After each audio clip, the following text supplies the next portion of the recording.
유명한 설교가였던 스펄전 목사님이 감사에 대해서 했던 아주 유명한 말이 있습니다. 우리는 너무나 잘 아는 말인데, 별빛을 보고 감사하는 사람에게는 하나님께서 달빛을 주시고, 그리고 달빛을 보고 감사하는 사람에게는 무엇을 주십니까? 햇빛을 주시고, 햇빛을 보고 감사하는 사람에게는 하나님께서 영원한 구원의 빛을 비추어 주신다 라고 하십니다. 여러분, 우리의 삶 가운데 작은 것으로 하나님께 감사하면 하나님께서 더 큰 감사의 제목들로 우리의 삶 가운데 충만케 하시는 은혜를 허락해 주실 줄로 믿습니다. 우리의 삶 속에 작은 것에 감사하고, 그리고 모든 것에 감사하는 우리 부산진 모든 믿음의 가족들이 되시기를 바랍니다. 언젠가 마음의 잡초라고 하는 짧은 글을 본 적이 있습니다. 어느 날 한 스승과 제자들이 들판으로 나갔습니다. 그리고 스승은 제자들을 데리고 그 들판에 가서 모두가 함께 빙 둘러앉겠습니다. 그리고는 제자들에게 이렇게 물었습니다. 들판에 가득 있는 잡초들을 바라보면서, 얘들아, 어떻게 해야지 이 잡초들을 없앨 수가 있겠니? 라고 물었습니다. 그 질문을 들었던 제자들은 평소 때 생각을 해보지 못했던 질문이었던지라 자기 나름대로 어떻게 대답을 해야 될지 곰곰이 궁리하기 시작했습니다. 그리고는 어떤 사람은 말하기를, 예, 선생님, 삽으로 땅을 갈아엎으면 될 것 같습니다 라고 얘기합니다. 또 어떤 제자들은 아마도 불로 태워야지 없어질 것 같아요 라고 말합니다. 그리고 또 다른 제자들은 뿌리채 뽑아버려야지 이 잡초가 없어질 것 같습니다 라고 얘기를 합니다.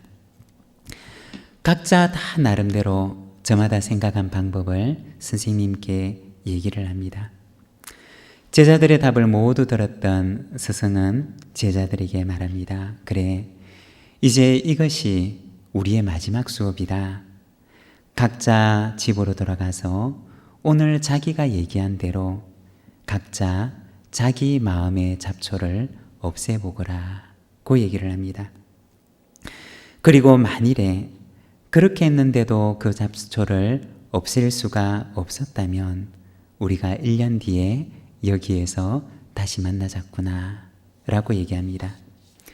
그리고 제자들은 스승을 떠나서 모두가 뿔뿔이 헤어졌습니다. 1년이 지난 뒤에 제자들은 자신의 마음밭에 있는 잡초들을 없애보려고 무던히 애를 썼지만 그러나 쉬운 일은 아니었습니다. 1년 뒤 그들은 자신의 마음밭에 무성하게 자라난 잡초들을 제거하지 못한 채 다시 그곳으로 모이게 되었습니다. 그리고 그들이 모였던 그곳에는 잡초로 가득했던 그 들판이 이제는 곡식이 가득한 밭이 되어 있었던 것이었습니다. 그리고 그곳에는 팻말 하나가 꽂혀 있었는데 거기에 이렇게 적혀 있었다고 합니다. 들판의 잡초를 없애는 가장 좋은 방법은 거기에다가 곡식을 심는 것입니다. 마음의 잡초라고 하는 제목의 글입니다.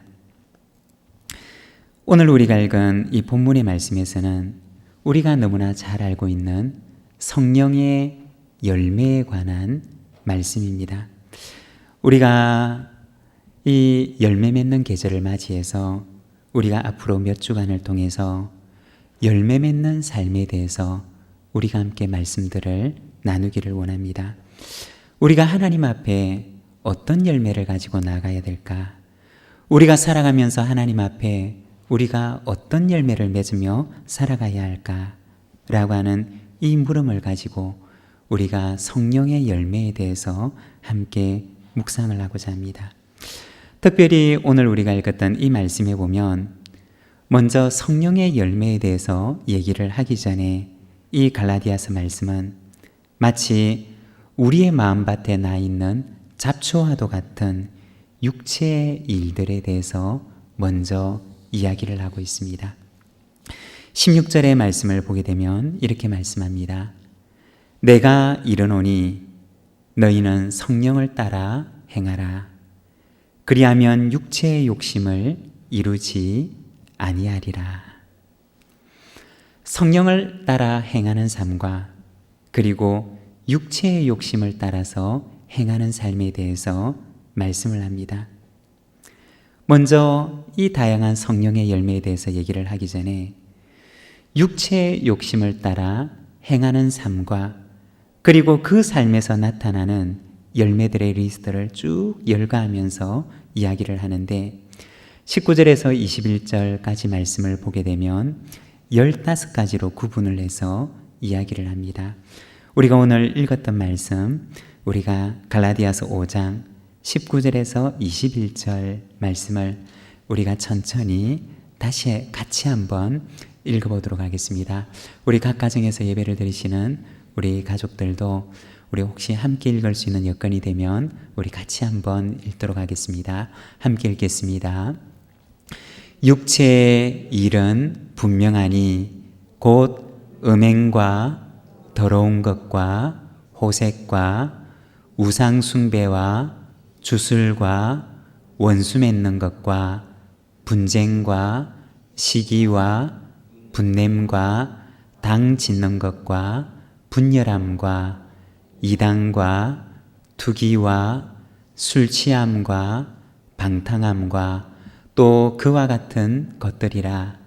전에 너희에게 경계한 것 같이 경계하노니 이런 일을 하는 자들은 하나님의 나라를 유업으로 받지 못할 것이요. 여기 우리가 읽었던 이 말씀에 보면 19절에서 21절까지 말씀에서 우리의 마음밭에 나 있는 마음의 잡초와도 같은 육체의 일들에 대해서 이야기를 합니다. 오늘 우리는 성령의 열매에 대해서 나누기 전에 우리가 먼저 우리의 마음밭에 나 있는 잡초와도 같은 육체의 일들에 대해서 우리가 먼저 말씀을 나누기를 원합니다. 육체의 일들에는 어떤 것들이 있느냐? 우리가 한 가지씩 짧게 우리가 그 의미를 살펴보기를 원하는데 우리의 마음밭에는 어떤 잡초들이 있는가? 우리가 생각을 하면서 우리가 잠시 말씀을 묵상하도록 하겠습니다. 먼저 첫 번째 언급하고 있는 것은 음행입니다. 이 음행이라고 하는 것은 부적절한 성적인 행위를 말하는 것입니다. 자신의 성적인 욕망을 채우기 위해서 부적절한 행동을 하는 것을 말하는 것입니다. 이 음행이라고 하는 말을 다른 곳에서는 간음이라고 하는 말로 번역을 하기도 합니다. 이 갈라디아서 5장에서는 먼저 가장 첫 번째 육체의 일들로 이야기하는 것은 바로 성적인 욕망 그리고 성적인 행위에 대해서 이야기를 하고 있습니다. 그리고 두 번째는 더러운 것이라고 얘기를 합니다. 이 더러운 것이라고 하는 말은 불결한 것 혹은 정결하지 못한 것을 가리키는 것입니다. 정결하지 못해서 하나님께서 받으실 수가 없는 것을 말하는 것입니다. 여러분, 우리가 구약 성경에 보게 되면 가인과 아벨의 제사에 대해서 나오는데 하나님께서 아벨의 제사는 받으셨지만 그러나 가인의 제사는 하나님께서 받으실 수가 없으셨다라고 이야기를 합니다. 왜 그렇습니까? 하나님께서 가인의 삶을 받으실 수가 없으셨기 때문에 그가 드리는 제사도 하나님께서 받으실 수가 없었다는 것입니다. 여기서 더러운 것은 무엇을 말하는 거냐? 무엇을 말하는 것이냐? 하나님께서 받으실 수가 없는 것, 하나님께서 받으실 수가 없는 삶을 말하는 것입니다. 다른 말로 얘기를 하면 하나님께 기쁨이 되지 않는 삶을 말하는 것입니다. 육체의 일의 두 번째로 오늘 우리가 읽은 이 본문에서는 바로 더러운 것, 하나님께서 받으실 수가 없는, 하나님의 기쁨이 되지 못하는 삶을 이야기하고 있습니다. 그리고 세 번째는 호색이라고 이야기를 하는데, 이 호색이라고 하는 것은 욕망이 너무나 강해서 그 욕망을 제어할 수가 없는 상태, 너무나 그 욕망이 강해서 그 욕망을 채울 수만 있다면 다른 사람이 무엇라고 하건 상관치 않아야 하는 그러한 상태를 말합니다. 자신의 욕망을 향해서 뒤도 돌아보지 않고 옆도 돌아보지 않고 오로지 그 욕망을 향해서 질주하는 그러한 상태를 가리켜서 바로 이 호색이라고 이야기를 합니다. 그리고는 그 다음에는 20절에 우상숭배라고 이야기를 합니다.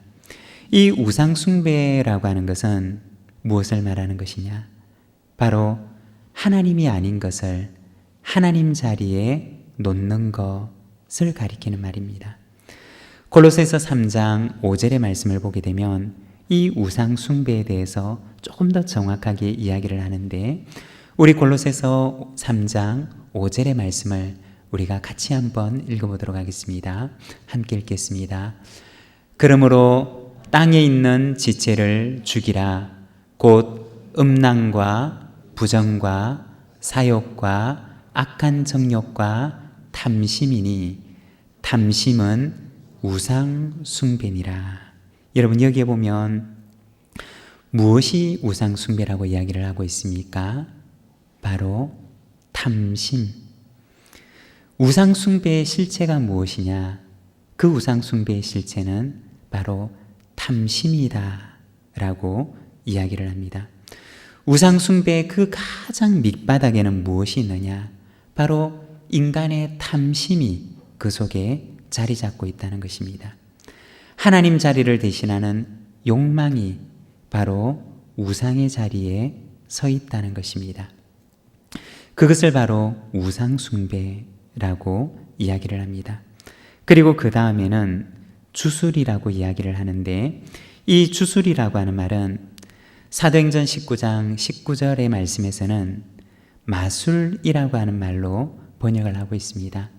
사도행전 19장 말씀을 보게 되면 바울이 병 고치는 이적을 행하는데 마술하는 사람들이 바울의 그 이적을 흉내내려고 합니다. 그래서 바울이 얘기하는 그 예수의 이름을 그가 이야기하면서 악귀를 쫓아내고자 했다라고 이야기를 합니다. 바울이 예수 그리스도의 이름으로 병을 고치는 이적을 행할 때 그들은 생각하기를, 아, 그렇구나, 이 예수라는 이름을 부르면은 악귀가 쫓겨나가는구나 라고 생각을 하고, 그들은 바울이 행했던 그 모습과 말을 그냥 흉내내었던 그러한 상황이었던 것입니다. 이 주술은 무엇을 말하는 것이냐? 바로 약한 사람들의 마음을 현혹해 하는 그러한 미신적인 행위를 가리키는 것입니다. 사람의 마음의 그 연약한 부분을 이용해서 마치 어떤 주술적인 미신적인 행위를 통해서 그들의 마음을 현혹해 하는 것, 그것을 가리켜서 바로 주술이라고 이야기를 합니다. 그리고 그 다음에는 원수 맺는 것이라고 말하는데, 이 원수 맺는 것이라고 하는 말은 우리의 마음속에 있는 적개심, 누군가를 향한 적개심과 적대 관계를 말하는 것입니다. 내 마음속에 누군가를 향한 그러한 적의를 품고 누군가를 대하고 또 누군가와 관계한다면 그것이 바로 여기에 나와 있는 원수 맺는 것이라고 하는 관계를 맺는 것입니다. 그리고 그 다음은 분쟁인데, 이 분쟁이라고 하는 말의 뜻은 말다툼 혹은 논쟁 혹은 불화를 가리키는 것입니다. 여러분, 우리의 삶 속에 혹시 우리는 이와 같은 불화 혹은 논쟁 혹은 말다툼을 즐기는 삶을 살아가고 있지는 않습니까? 이 분쟁은 바로 불화와 말다툼 그리고 논쟁을 말하는 것입니다.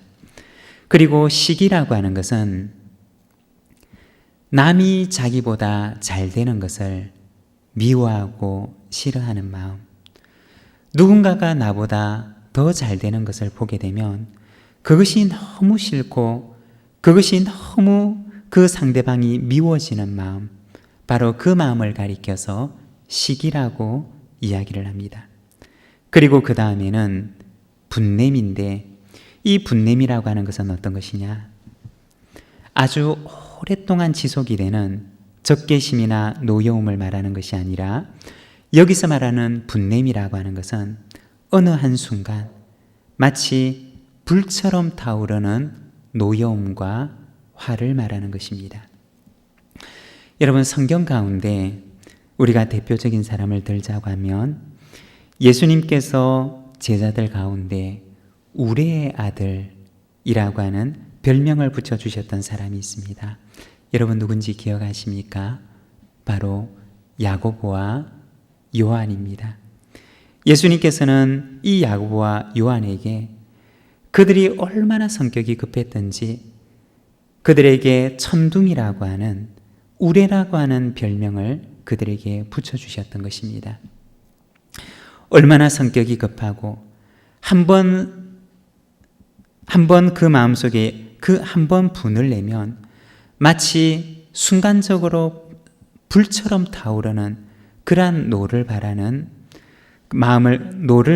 그와 같은 성격을 가졌던 이 야고보와 요한에게 예수님께서는 너희들은 우레의 아들이구나 라고 하는 별명을 붙여주셨던 것입니다.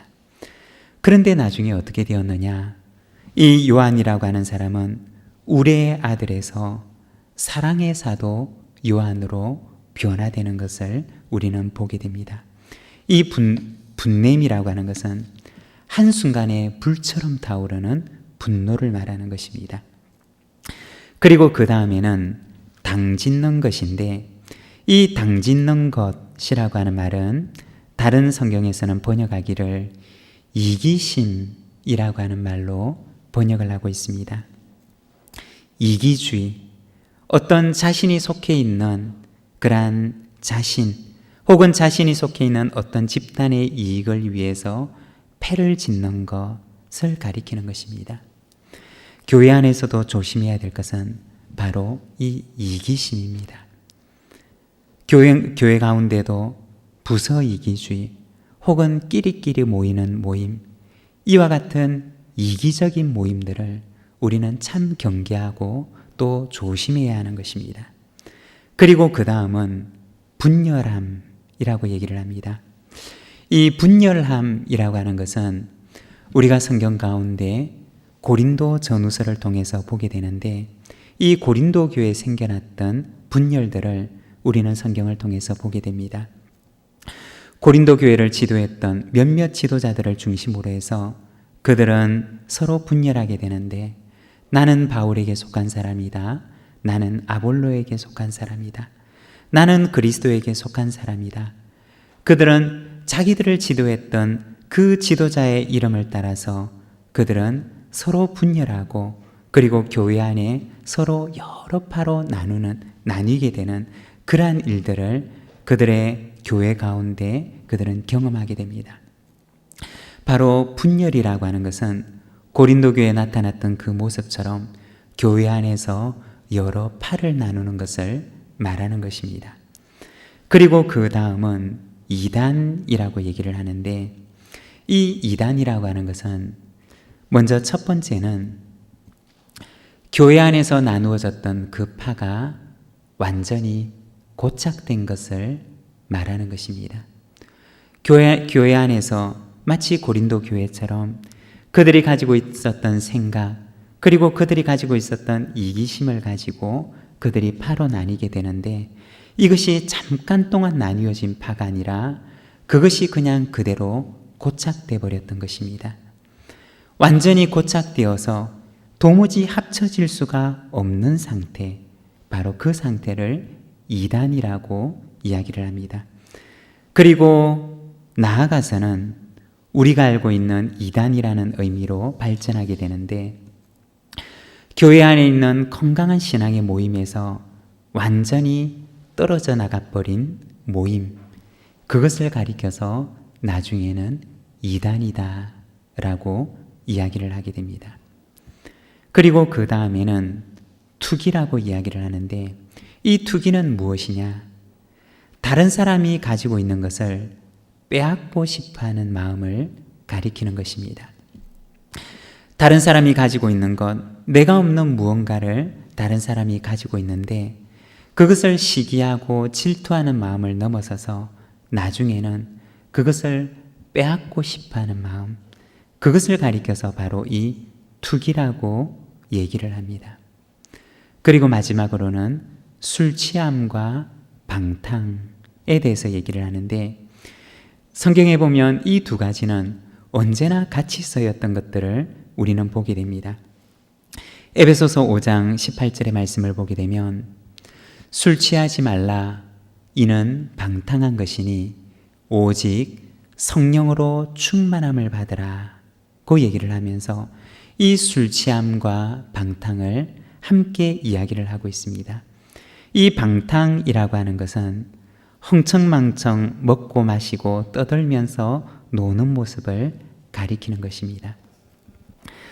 우리가 조금 전에 보았던 에베소서 5장에 나와 있는 바로 이 말씀에서는 먼저 바울은 갈라디아서 이 5장에서는 바울은 먼저 성령의 열매에 대해서 이야기를 하기 전에 이 15가지의 육체의 일들에 대해서 이야기를 하고 있습니다. 육체의 욕망을 따라서, 그 육신의 욕심을 따라서 살아가는 사람들의 그 마음밭에 나 있는 여러 잡초들에 대해서 이야기를 하는 것입니다. 여러분, 혹시 우리의 마음속에는, 우리의 마음밭 가운데는 우리가 방금 보았던 갈라디아 교회 교인들 가운데 그들의 마음속에 나 있던 그러한 잡초들 가운데 어떤 잡초들이 혹시 우리의 마음속에 나 있는 것은 있지는 않습니까? 내 속에서 나도 모르는 사이에 자라고 있는 그러한 잡초와도 같은 것들이 있지는 않습니까? 그러면 어떻게 이 잡초들을 없앨 수가 있을까요?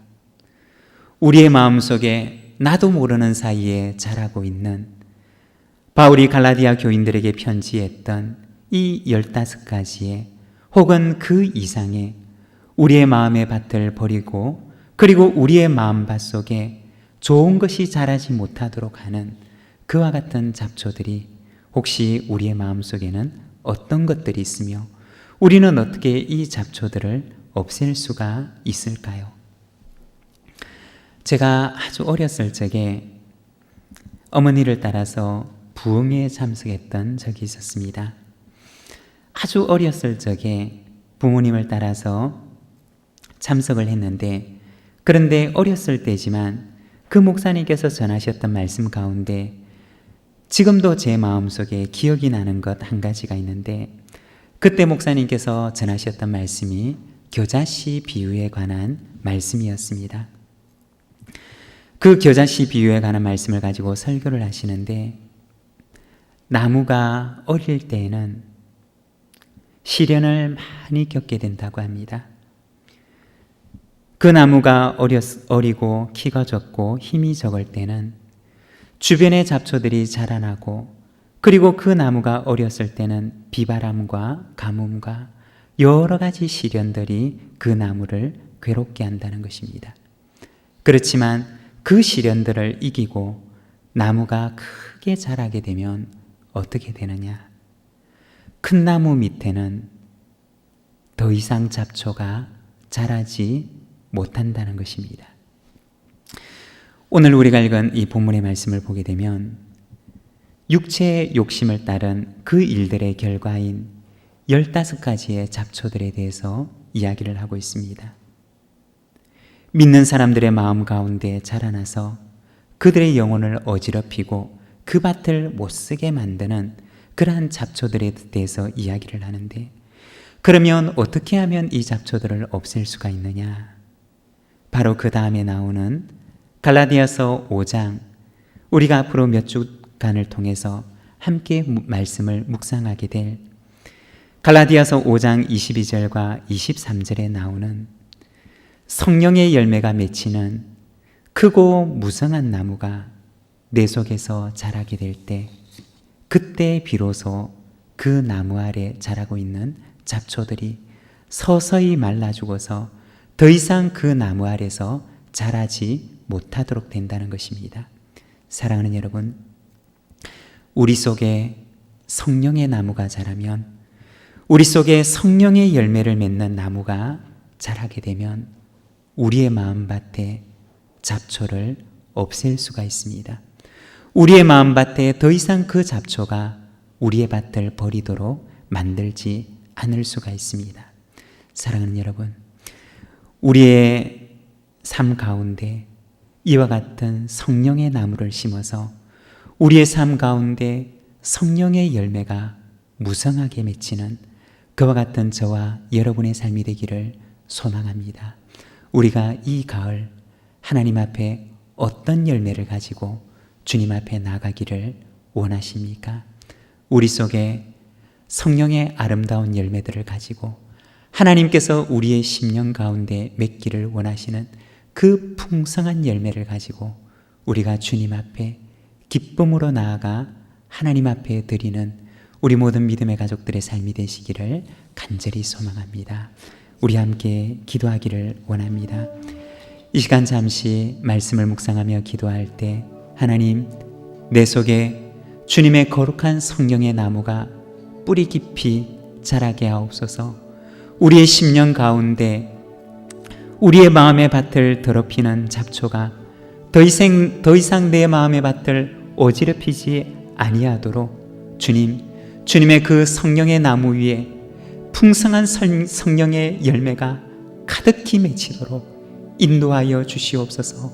우리 시간 마음을 모아 함께 기도하며 나아가겠습니다.